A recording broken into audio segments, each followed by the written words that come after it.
In case you're unaware, recently, Behaviour has been letting the community design a full upcoming chapter. They're doing this all through something called the Grimoire, a book-like website that gives the community the option to vote on the various aspects of the chapter. These options include things like the backstory of the survivor and killer, with the most recent vote allowing the community to vote on the killer's silhouette and the survivor's face. But today, it's not the look of the characters I'm concerned with. Rather, I'm more interested in how the killer's power will work. While the outline for the killer's power has already been voted on and confirmed, it doesn't explicitly explain the details of how the power will work.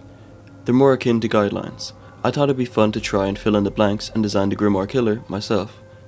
And then, when the chapter finally releases, we can compare how similar or different my ideas were to the final design.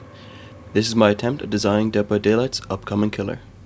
Currently, the community has voted the following to be the different aspects of the killer's power.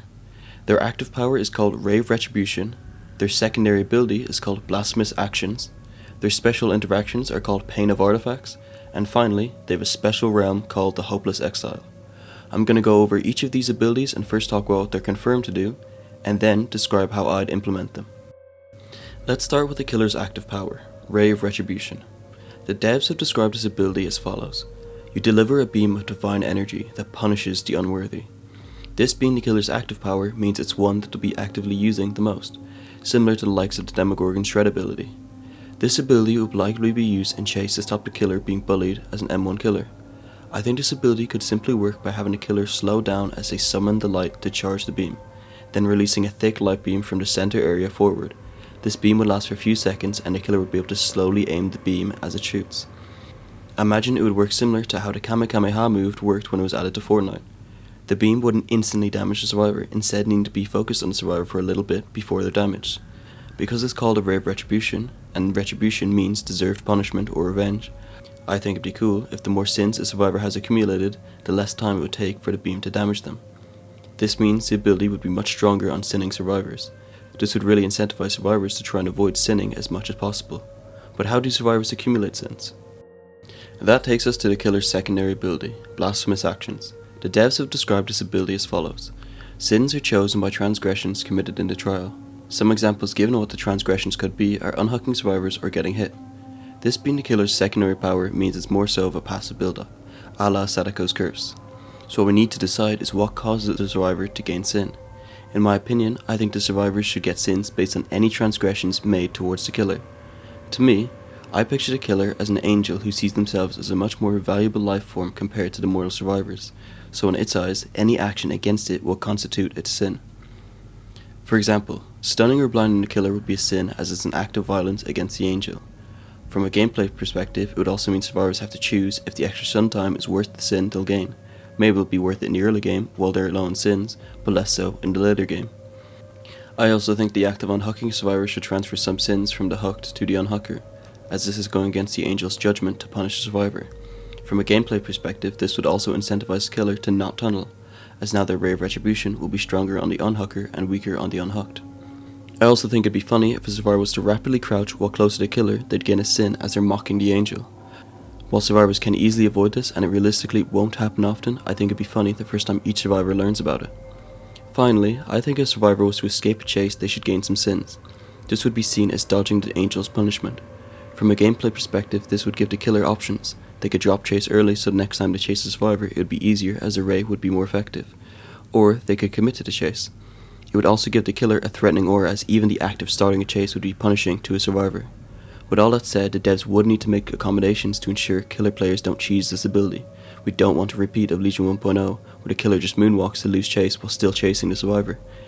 To fix this, I'd make it so the survivor only gains a sin a while after chase is ended. This means if the survivor was to regain chase before they've gained the escape sin, they wouldn't get a sin for that momentarily lost in chase.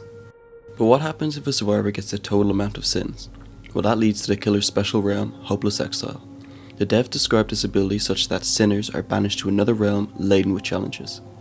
Unlike the two previous abilities, this ability does not really have any counterpart with a previous killer ability, which makes it all the more cool. The devs also haven't given much info, which means there's a lot of blanks to fill, so here's my take on how this ability would work. Firstly, the killer will have the ability to hold the control button to enter the realm at any point in the match. If they hold it while in the realm, they'll return to the place they left in the match. The realm itself would be similar to the Void from the Halloween events, a small area with vaults and pallets allowing survivors some aid, At the center of the realm would be a penance altar. But how do survivors end up in the hopeless exile? Once a survivor reaches the maximum amount of sins, they'll be susceptible to the killer's exile ability. If the killer presses the control button rather than holding it, every survivor with max sins will be dragged to the hopeless exile. The survivors will be stuck in this realm until they do one of two things. Firstly, they could go to the penance altar and slowly drain their sins through a series of skill checks or minigames, similar to the Skull Merchant's drone hacks. Once they've lost half their total sins, they'll be transported back to the match. Secondly, if hooked within the hopeless exile, the survivor will be transported to a random hook back in the regular match, just like how it works in a Haunted by Daylight event. Once the killer sends the survivor to the hopeless exile, they have two choices. One, they can enter the realm, chase and then hook the banished survivor. While the survivor has palace and vaults to lengthen the chase, ultimately due to the small area, the killer will eventually down them. This allows the killer to chase the survivor without having to worry about interruptions. Alternatively, the killer could just banish the survivor and leave them there, taking your survivor out of commission to focus on the ones that remain. I think this ability has a lot of potential to give the killer a really cool identity. I hope the devs have something cool cooking specifically with it. Finally, let's look at the killer's special interaction, Pain of Artifacts. The devs have described this ability as, the worthy may try to wield your relics, but they risk facing severe punishments. They've also said that it acts similar to the Lich's legendary items, the Eye and Hand of Vecna. So to me, this item should be something that doesn't always come into play, but when it does, it offers high risk, high reward for the survivor. With that said, here's how I'd implement the artifact. To start off, I want to focus on the fact that the devs describe the artifact as only being wielded by the worthy. To me, this means that the survivor should be sinless to be able to interact with the item. This will be tricky as it means the survivor will have to not get into any chases and play stealthily in order to remain worthy. But if the survivor can manage to stay sinless, the Holy Mirror will spawn somewhere randomly on the map after 2 generators are completed. This item will have an aura visible to all sinless survivors when within 60 meters of it, and only sinless survivors will be able to pick it up. When they do pick up the Holy Mirror, the following will happen. The survivor won't be able to drop the mirror, it must be shattered for the survivor to lose its effects. Anytime the killer uses the Ray of Retribution, their aura will be revealed to the survivor. The survivor won't be able to gain sins. If the mirror holder is hit with a Ray of Retribution, instead of starting to get damaged, the ray will reflect and momentarily blind the killer. If the killer manages to land a basic attack on the mirror holder, it'll shatter and the survivor will be instantly downed, and immediately have half their sins filled. The mirror has a very strong ability and very steep downside. I think it'll be uncommon for there to be a sinless survivor by the time the second gen is popped, but it won't be impossible. This means it's not something that'll happen every game, but offers some unique gameplay every once in a while.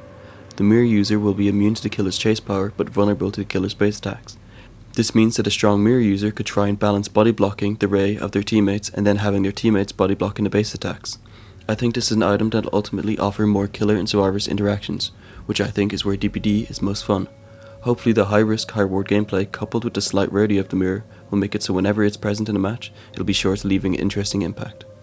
That concludes my design for the Grimoire killer. I tried to design a killer that's both unique from the other killers while also making it so there's interesting aspects when playing as or against it. With all that said, let me know what you think of my design. Do you have any other ideas on how a survivor can gain sins, or do you think the Holy Mirror is overpowered?